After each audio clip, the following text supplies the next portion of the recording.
If you thought Denver real estate was going to take a nice, polite spring nap, March said absolutely not.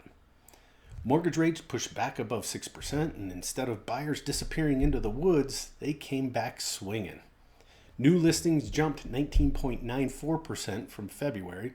Active listings rose to 9,846, and pending sales shot up 30.69%.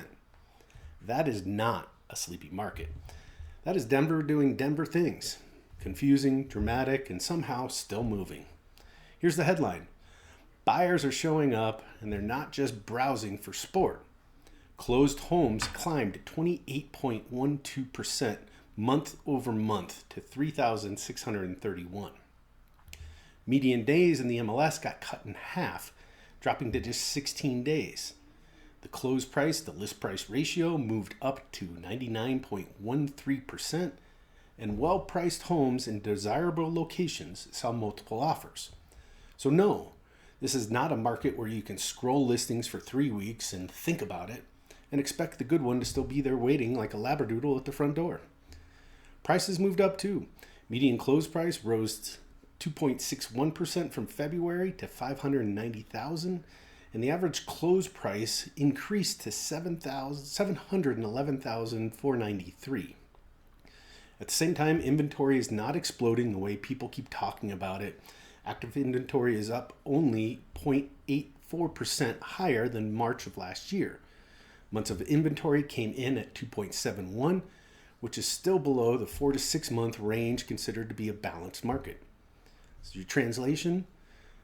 Buyers have more options than they did a month ago, but it's still not the same giant clearance sale with a balloon guy out front.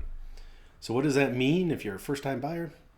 It means this market is giving mixed signals in the most Colorado way possible.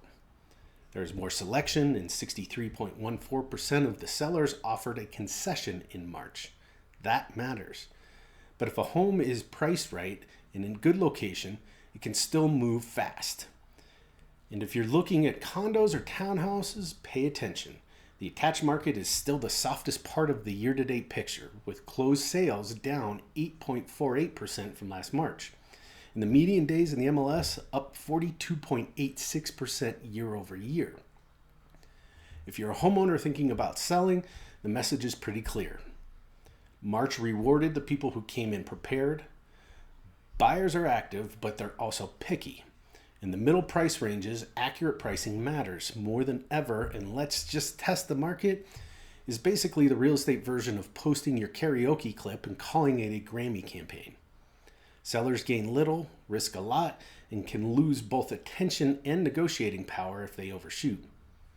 Also worth noting, year to date, the market is still behind 2025, with closed sales down 5.04% and the median closed price down 1.69% to $580,000. So March was strong, but one hot month does not erase a slow start. Bottom line, March felt like a turning point.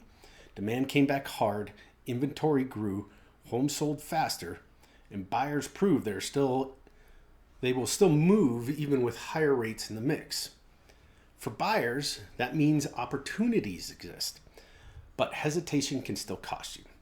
For sellers, the window is open, but strategy matters. Denver's spring market is here. It's active, it's competitive, and it's probably not getting any less interesting anytime soon. I'm Keith Alba with my home team at Keller Williams Advantage. This was your March market update for the Denver metro area. Any questions you have, please feel free to reach out. More than happy to sit down and discuss strategy, whether you're a buyer or a seller. See you next month.